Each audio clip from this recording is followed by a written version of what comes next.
Contrariamente a lo que se pensaba a principios de la década pasada o quizá a la anterior, el mercado editorial, en vez de hacerse más pequeño debido a la competencia con los formatos electrónicos, más bien ha ido creciendo, y esto es en parte gracias a que los editores han sabido segmentar a su audiencia, a su público.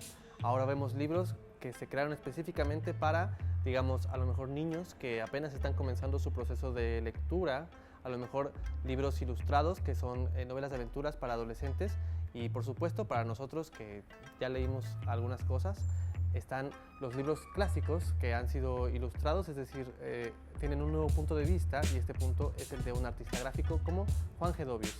Él es un ilustrador muy importante y con mucho trabajo, y vamos a hablar con él acerca de la relación que tiene él como ilustrador con el origen, ya sea con el texto, con la lengua de la que viene el texto o incluso con el autor. Quédense porque vamos a charlar con Juan Gedovius.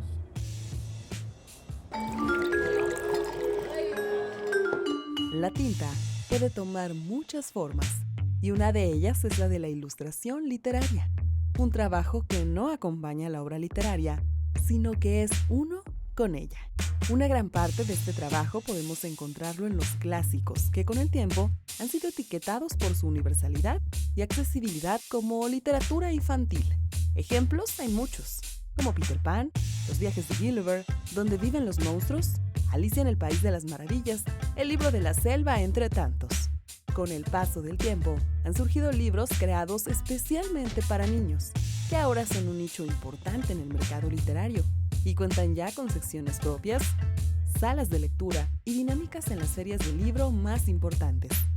Debido a este proceso de masificación, ahora encontramos libros que no vienen únicamente de la mano de un literato y la pluma de un ilustrador, sino que pasan por estudios de mercado, pedagogos, educadores y editores especializados, encargados de entregar productos literarios que cumplan con las características que pide el mercado.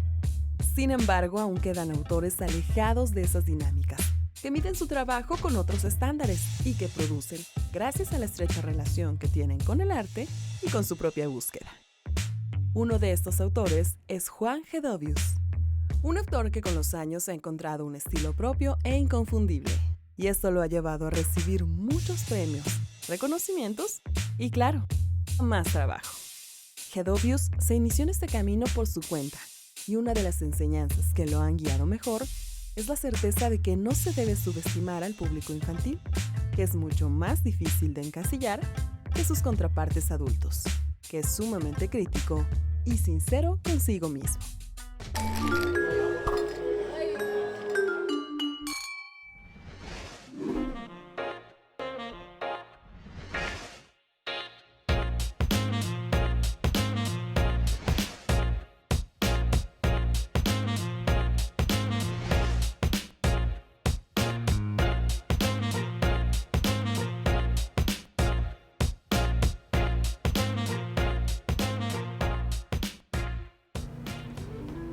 ¿Qué tal? Juan Gedovius, muchas gracias por tu tiempo, por acompañarnos. No, encantado, gracias por la invitación. Me gustaría mucho que me platicaras cómo es tu relación como ilustrador y como autor, pero en esta parte sobre todo como ilustrador, con la literatura en general, porque a mí se me hace que se puede parecer un poquito a la que podría tener a lo mejor un traductor con un texto. ¿Crees que se parece? ¿Crees que, bueno, el tuyo obviamente es más divertido, ¿no? Tu proceso, supongo. Bueno, yo creo que al menos desde mi trinchera, porque yo creo que también cada colega tendrá como sus distintas maneras de aproximarse al texto, pues para mí siempre ha sido como un juego, como algo muy disfrutable, como algo que me gusta contar, que me gusta platicar, que me gusta llevar en la cabeza mientras estoy en ese proceso. Siempre es, por supuesto, muy divertido. Puede ser angustiante también, ¿no? Tengo que hacer un gorila y no sé cómo hacerlo. Hay ciertos personajes como los gatos que no me salen bien. Y soy alérgico a los gatos. Y entonces no me gusta dibujarlos. Y hay veces que hay que dibujarlos y sufro. Y entonces hasta que no le doy una salida. Pero sí, son espacios que me quitan sueño. Me quitan toda tranquilidad de repente, pero es un proceso bien gozoso, bien divertido, la verdad. Tú eres muy talentoso y tienes ya como un trazo propio, identificable, entonces se me ocurre que un artista como tú de repente pueda tener problemas como para evaluar cuando ya está satisfecho con su trabajo, porque no creo que, por ejemplo, de repente hagas un trazo y digas, esto está feo, porque creo que ya estás como más allá de eso. ¿Cómo sabes que es el bueno? No, exactamente todo lo contrario, soy súper exigente con mi trazo. Y bueno, ya cuando tienes cierta cantidad de libros, pues ya hiciste muchos elefantes, muchas ardillas, muchos príncipes, dragones, princesas. Los personajes siguen siendo los mismos, básicamente. No hay un hilo negro a descubrir dentro de este quehacer. Siempre son los mismos personajes y sobre todo para niños y niñas siempre engloban ciertos personajes y se van aparte poniendo de moda otros, ¿no? Entonces siempre estás como en contacto con... en realidad es más bien como decir, bueno, ¿y ahora cómo los hacemos, no? Ya hice el mejor elefante que pude hacer, porque siempre trato de hacer lo mejor que se pueda, y ya cuando dices, por fin, vacié todo lo que tengo, este es el elefante de mi vida, por fin pude plasmar lo que... Llegué al top, ¿no? Resulta que te llega otro texto y hay que hacer otro elefante. Entonces tienes que ver cómo le das vueltas y cómo lo conviertes en una cosa diferente, alternativa y igualmente interesante. Entonces todo el tiempo estoy buscando nuevas maneras de hacer las cosas, siempre.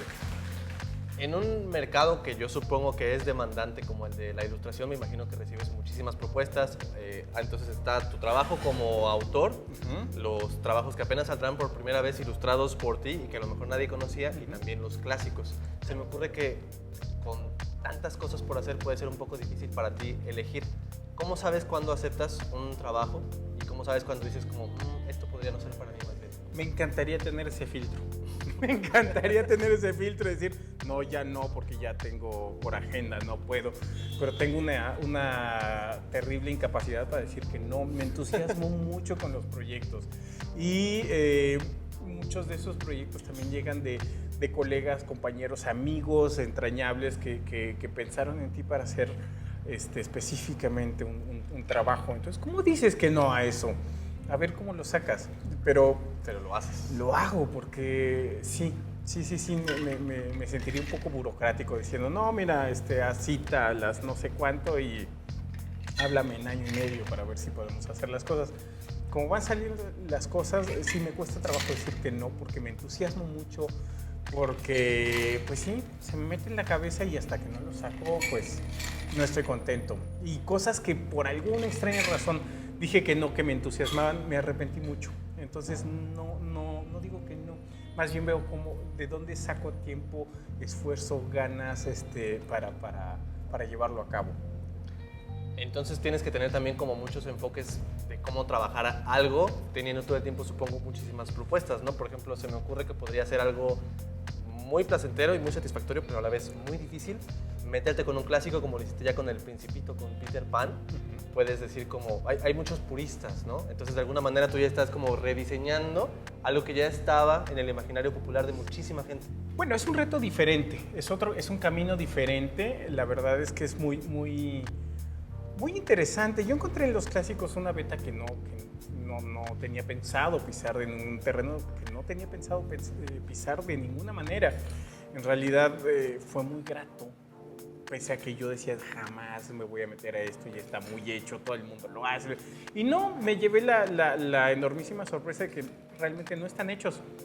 Se han hecho muchísimas versiones y han utilizado los mitos de estos clásicos como pretexto para otras aventuras, que está muy bien.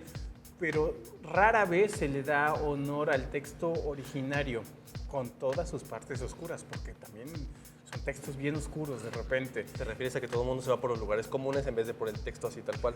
Pues muchas veces se tomaron en cuenta o como puntos de partida ya versiones que ya no se parecían a las originales. Sí, entiendo. Curiosamente, versiones que por alguna razón se fueron, no sé si deformando, pero sí fueron cambiando, fueron tomando otros rumbos. Y luego resulta que esas fueron los modelos a seguir para versiones siguientes. En vez de la fuente misma. En vez de la fuente misma. Julio, ¿qué nos serviste? Este trago se llama entre las sábanas. Órale. Lleva brandy o coñac, en este caso brandy, ron blanco, con troy y jugo de limón, escarchado con azúcar y un poquito de limón, cáscara de limón. Gracias. Está fuertecito. Salud. Salud. Salud. Está fuerte. Salud.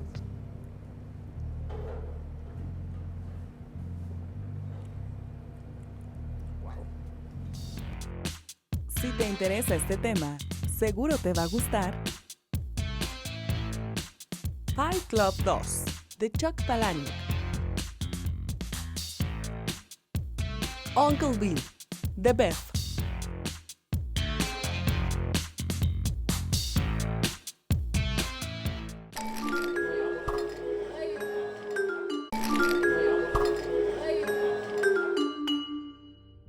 También me interesa mucho saber, por ejemplo, es bien sabido la relación que puede haber entre un autor y su traductor. Puede ser como conflictiva, que el autor te esté evaluando mucho así.